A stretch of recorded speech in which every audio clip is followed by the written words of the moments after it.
The flirty texts were fun until he went too far, too fast. Now you're stuck on how to respond without losing self-respect. Here's the only reply that keeps your power and sets the tone. Let's be honest.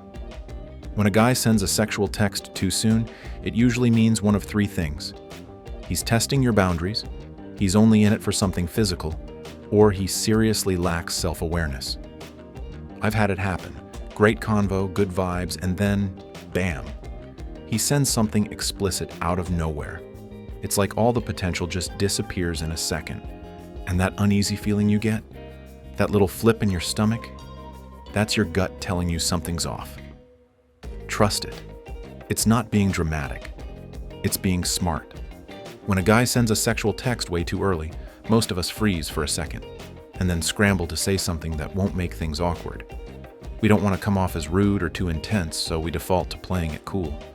That usually means laughing it off, replying with something like, haha, you're funny, or maybe throwing in a vague, maybe someday, before quickly changing the subject. It feels like the safer option. Like if we don't make it a big deal, it'll just go away on its own. And let's be honest, sometimes we're hoping he'll get the hint and dial it back without us having to confront him directly. I've done this exact thing. There was a guy I really liked. We had great chemistry, the kind of banter that makes you check your phone every 5 minutes. Then came the first sexual message. I wasn't ready for that kind of turn, so I gave him a soft, playful response, thinking I was setting a boundary without killing the vibe.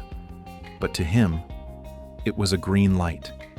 The texts got bolder, more graphic, and suddenly, the connection I thought we had, it was gone. All he wanted to talk about was sex.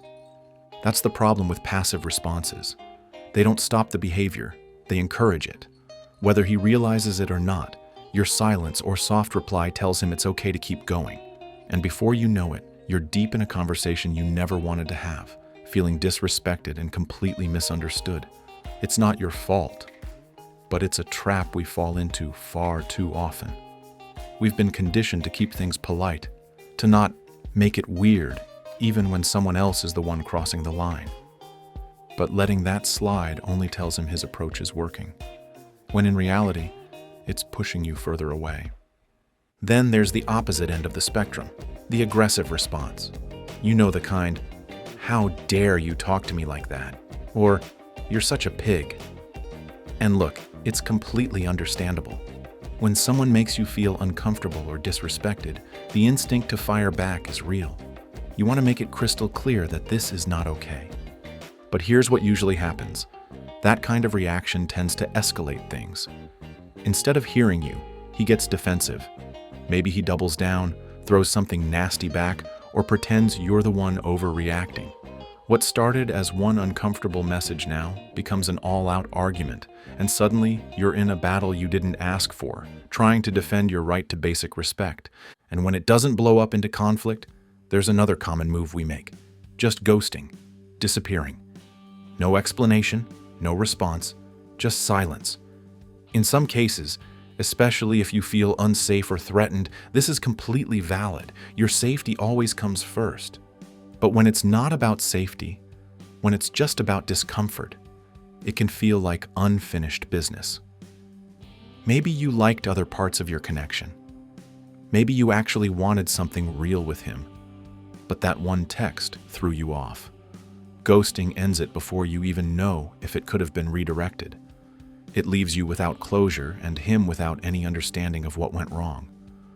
We've all used these strategies at some point, being passive, aggressive, or just disappearing, but the truth is, none of them really get you what you want. They either encourage the behavior, create drama, or shut the door completely. What most of us are really looking for is a way to hold our boundaries without losing control of the conversation. And yes, that way does exist. So here's the part you've been waiting for. What do you actually say when a guy sends you that too soon sexual text? You don't want to ignore it, because let's be real, ignoring doesn't make it go away. You don't want to lash out, because that usually leads to him getting defensive or nasty. And ghosting? That might save you from the awkwardness, but it also cuts off any chance of salvaging something that might have had potential. There is a better way. I call it the power pivot. And yes, it's exactly what it sounds like. It's about shifting the energy of the conversation in a way that protects your boundary and keeps your confidence intact. It's not about being passive. It's not about scolding him. It's about being the kind of woman who knows her worth and communicates it clearly, with just the right touch of grace and playfulness. Here's how it works. The first thing you want to do is acknowledge what he said, but without judgment. You don't need to laugh it off or act like it didn't happen. At the same time, you're not going full courtroom prosecutor either. You're simply saying, "Hey, I see where this is going." Something like, "I see you're taking our conversation in a more intimate direction." That one line does so much. It shows that you're not avoiding the elephant in the room, but you're also not giving him ammo to get defensive. You're just calmly pointing out the shift in tone. Next comes the heart of the power pivot, your boundary. And this part is key. It's not about blaming him. It's about stating your standard. This is where a lot of people stumble, because we're taught to tiptoe around boundaries like they're rude. But they're not. Boundaries are attractive. They show self-respect. And the way you say them matters. Try something like, "I prefer to build more connection before conversations get sexual. That's just how I operate." It's confident. It's grounded. And most importantly, it's yours. You're not telling him what he should do. You're telling him what you are comfortable with. And that subtle difference changes everything. You're not accusing. You're just stating facts. That gives him space to reflect instead of react. I've used this exact phrasing before. A guy I had 2 dates with suddenly started sending suggestive messages out of the blue. Instead of shutting down or ghosting, I sent that response, just honest and clear. His reply: "I respect that. Sorry for moving too fast." That was it. No argument, no weird energy, just a moment of awareness. And after that, the conversation returned to normal. And more importantly, it felt respectful again. But here's where it gets even better. Once you've set the boundary, don't just leave it hanging there. Pivot the energy, redirect the conversation, and do it in a way that's playful or light, so it doesn't feel like a scolding. It feels like a reset. For example, "So anyway, what was the name of that book you mentioned earlier? I've been looking for something new to read." Or if you want to use humor, something like, "If you're trying to impress me, I'm way more moved by good food recommendations than bedroom talk. Got any favorite restaurants?" That kind of line keeps things light, but clear. You're drawing the line and inviting him to step back over it respectfully. You're saying, "If you want to keep talking to me, let's bring the conversation back to something real." This is what makes the power pivot so effective. It gives the guy a chance to recover without making the situation awkward. It's assertive, but graceful. It's strong without being aggressive. And most guys, if they're worth your time, will respond positively to it. It also sends a message he's not used to hearing. "I'm not here for crumbs. If you want access to me, come correct." That alone shifts how he sees you. Not as someone to push boundaries with, but as someone to respect. And in many cases, it actually makes him step up. The right ones will rise to the boundary. The wrong ones will fizzle and save you time. So the next time you get one of those texts, don't panic. Don't freeze. Just pivot. And if it helps, write out a few power pivot responses that feel natural to you. Save them in your notes app. That way, you're not caught off guard. You're ready, clear, and in control. Because you don't need to play along, snap back, or disappear. You just need to stand your ground, with confidence and class.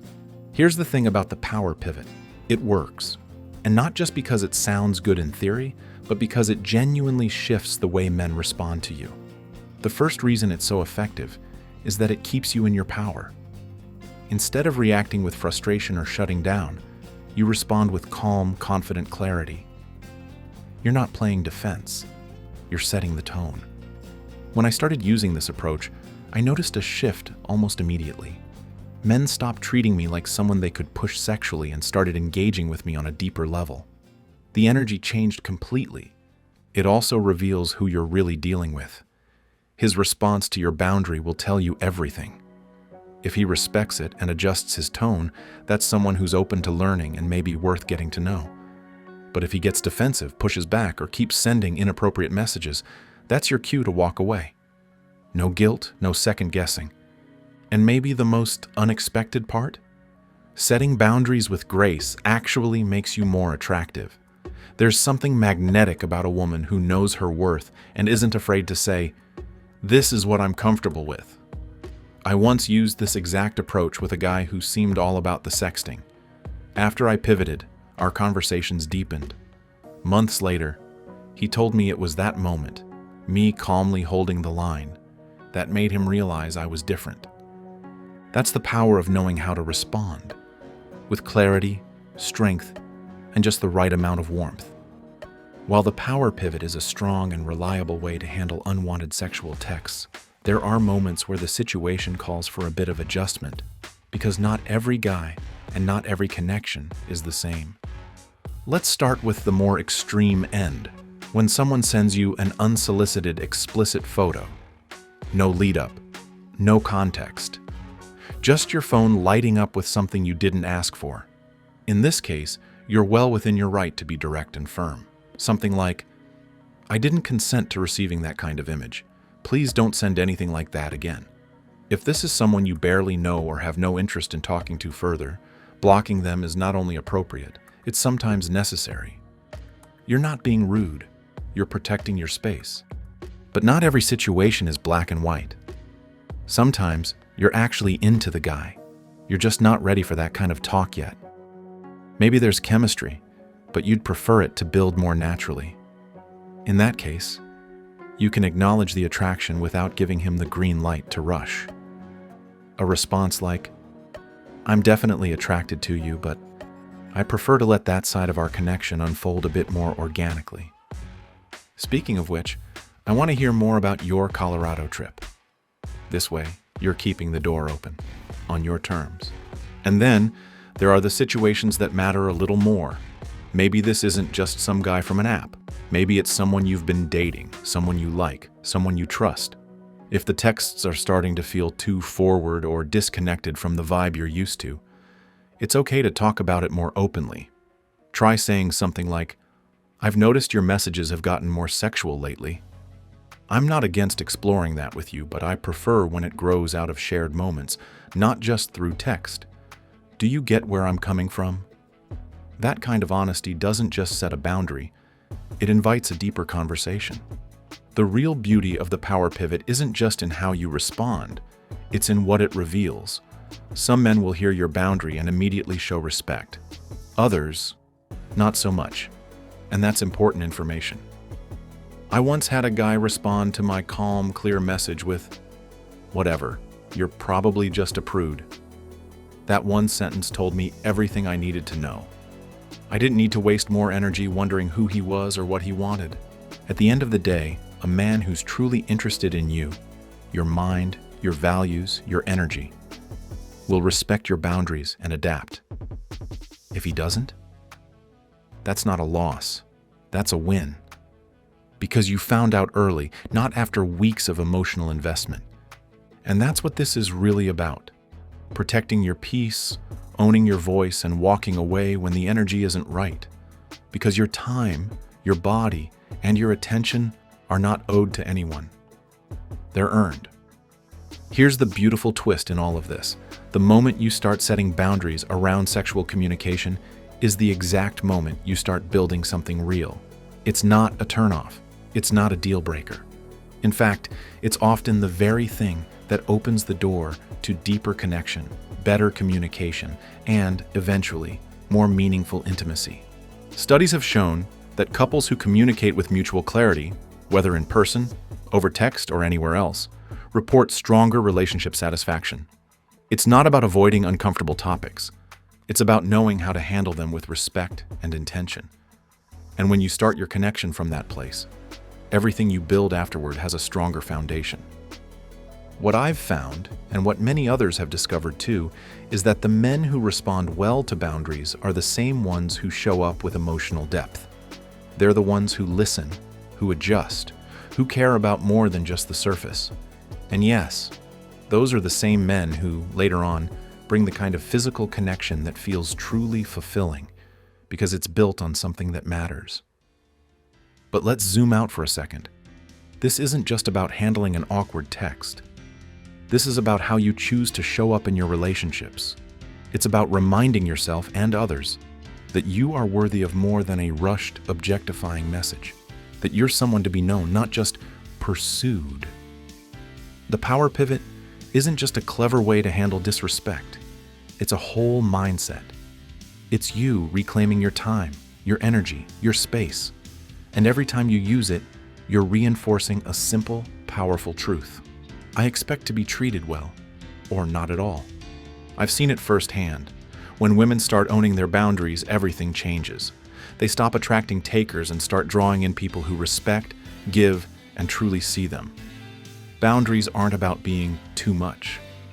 They're about knowing what you want and refusing to settle. They're not walls, they're filters. The right ones won't be scared off. They'll lean in. And yes, it might feel uncomfortable at first, especially if you're used to staying quiet, just to keep the peace. But that discomfort fades quickly. What grows in its place is a quiet, grounded confidence.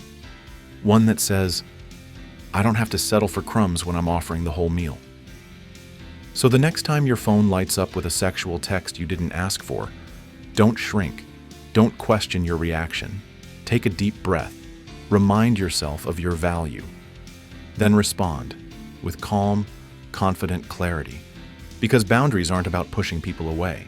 They're about making space for the right ones to show up and stay. They're about creating relationships that reflect who you really are, not who someone thinks they can get away with texting at midnight.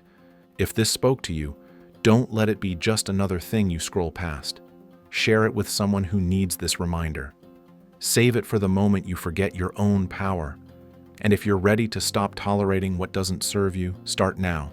Hit like. Subscribe. Leave a comment with your power pivot moment. Because your story could be the one that helps another woman remember her worth. You're not here to settle. You're here to be respected. Start with one message, one boundary, one decision to hold your standard high. Everything changes from there.